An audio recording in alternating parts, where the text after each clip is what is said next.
Yep, it does indeed appear that YouTube just took the stream down.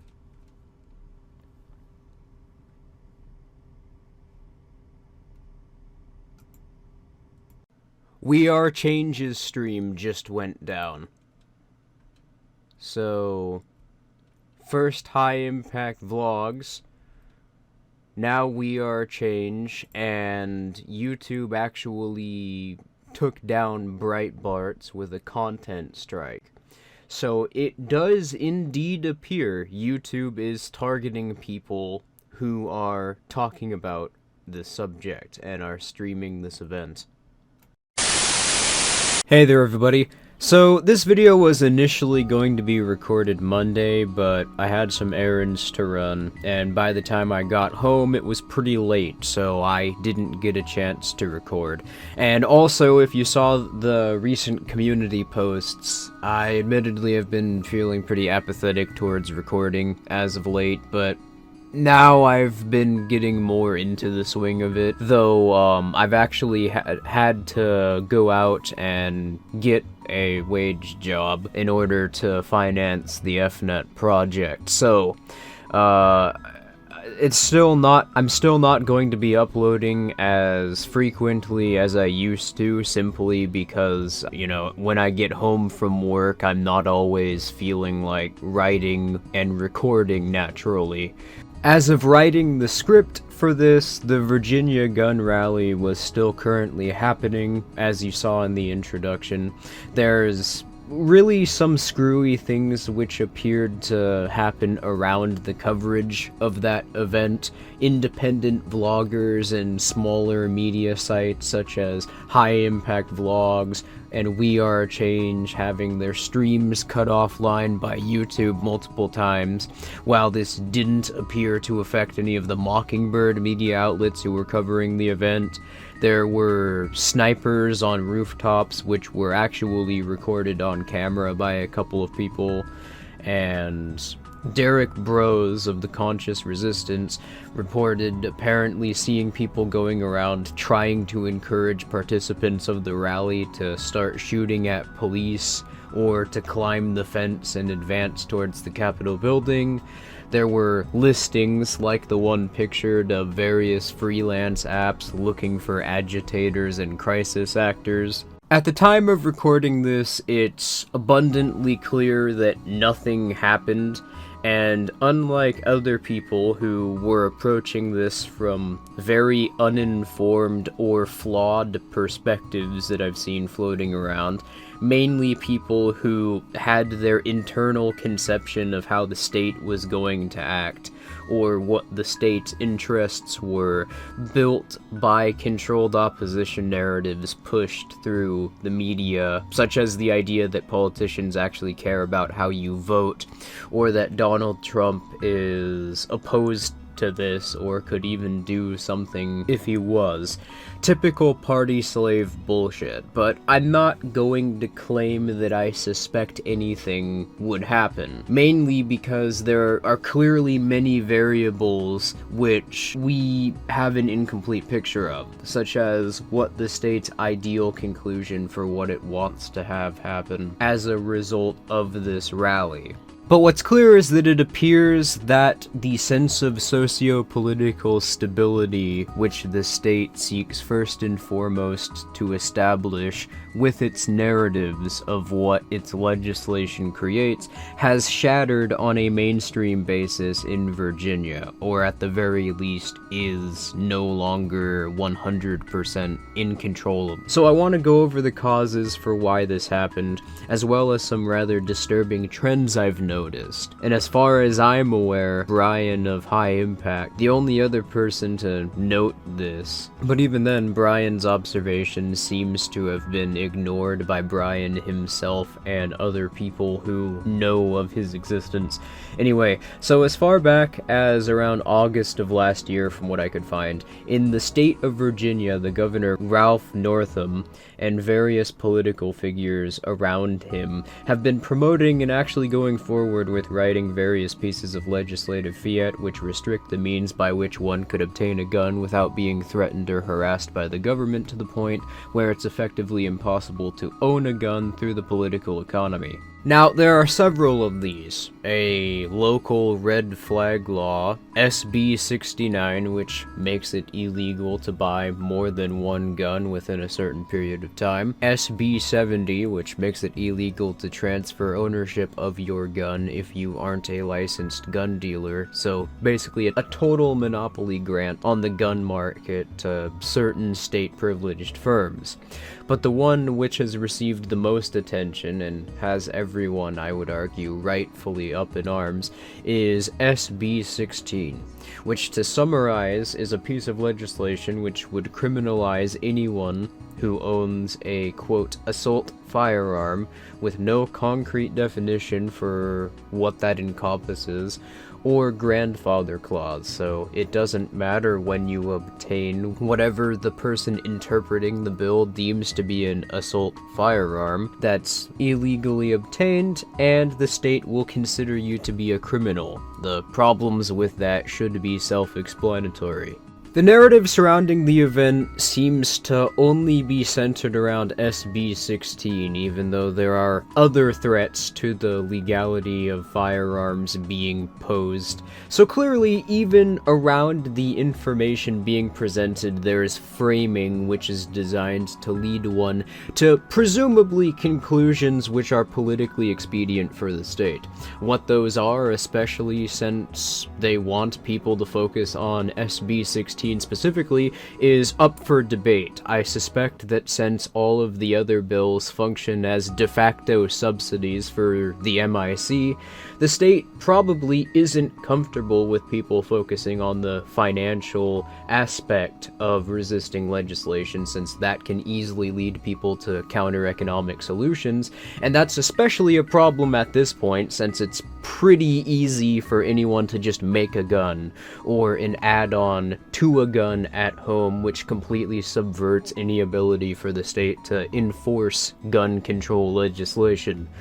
Now, what I wanted to talk about today has less to do with the actual legislative fiat itself, which was passed, or the Virginia rally, but rather some of the concerning implications of the narratives I've seen surrounding this controversy in the Mockingbird press, particularly the idea of a gun sanctuary and its relation to the right to own a gun. Now, around a month and a half ago now, many counties, particularly Buckingham, since this is the area which started this, and subsequently which the mainstream discussion of this is mostly centered around, and since hundreds of cities and dozens of counties have followed, decreed by legislative fiat that they are going to declare themselves to be gun sanctuaries, which is being portrayed as subversive and good cop serving us and fighting back against the deep state demon rats. So if you watch any Mockingbird media outlets, you would be under the impression that there are various city and county governments who are being told by the state jurisdiction of Virginia to enforce legislation created by the Virginia state government, and they're simply refusing to do so. And this is what I find most concerning about this whole turn of events. Now, just for the record, both Filthy and I have gone into great detail in criticizing constitutionalism and the Second Amendment as bases for arguments for the right to own a gun, or the ability to express any right before in multiple past videos in varying degrees of detail. More so constitutionalism than the Second Amendment itself, but I digress. For those who are new or simply haven't seen our video titled Why Libertarians Must Reject the Second Amendment, as it's relevant to this video, one of my main criticisms of the Second Amendment is that there seems to be a disconnect between the purported purpose of it being included in the Constitution by the media along with political figures, which is that it serves as a means by which people can revolt against the government if it becomes tyrannical, and is the basis basis for their legal right to own a gun, and functionally what it does in terms of the role that it serves in the state's manufactured socio-political order. You know, aside from the fact that it implies that rights are derived from the existence of the state. But anyway, well, firstly, there's an obvious logical problem right off the bat. That being, if forceful resistance is the intention, there's no point on trying to establish this as a legal right, because there will never be an instance where it will be legal to forcibly resist the government trying to enforce legislation by its own standards. Specifically, this is a catch-22. Therefore, even according to the internal logic which would be trying to justify this, there would have to be a rejection of the state's legal order. Plus, the right to private property is established in the First Amendment. Yes, I know the state is dependent on violating this in order to merely continue functioning, but that's aside from the point, and that's why I specifically pointed out that this is if we accept constitutionalism as legitimate, or we accept social contract arguments as being legitimate like statists do, which I don't. The point is that there's a separate amendment which establishes gun ownership as a right. So this specific starting point of assuming that the state's purpose for legislating the Second Amendment is trying to establish a revolutionary justification in the legal order against the state is self-contradictory, since you would need to reject the legal order created by the state in order to establish a case for revolution. And it also is redundant, since if we were to accept the Constitution as a justification for the right to own a gun, it's already established in another amendment to the Constitution. This narrative also assumes that the government is either benevolent or that politicians don't have unique interests to their positions in state societies, because at any point in the state's existence, people revolting against it would obviously go against the interests of the state actors.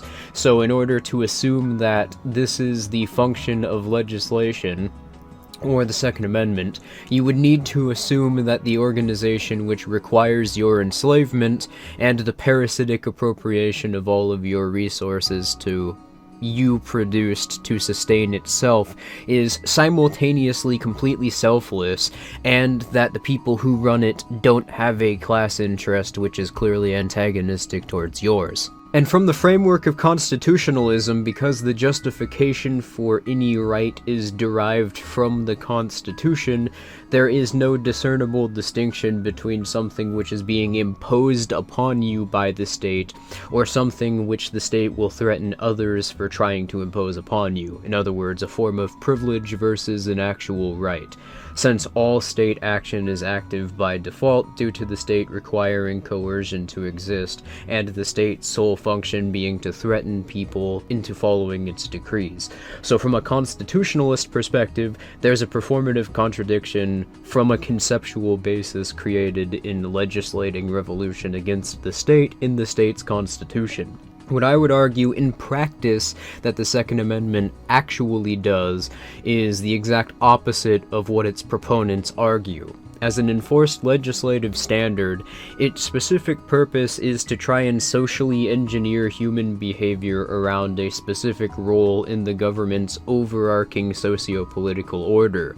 And because of this, it's dependent fundamentally upon the assumption that the government's interests are the same as the interests of non-state actors, and that the non-state actors' interests, conversely being established, are dependent upon the state.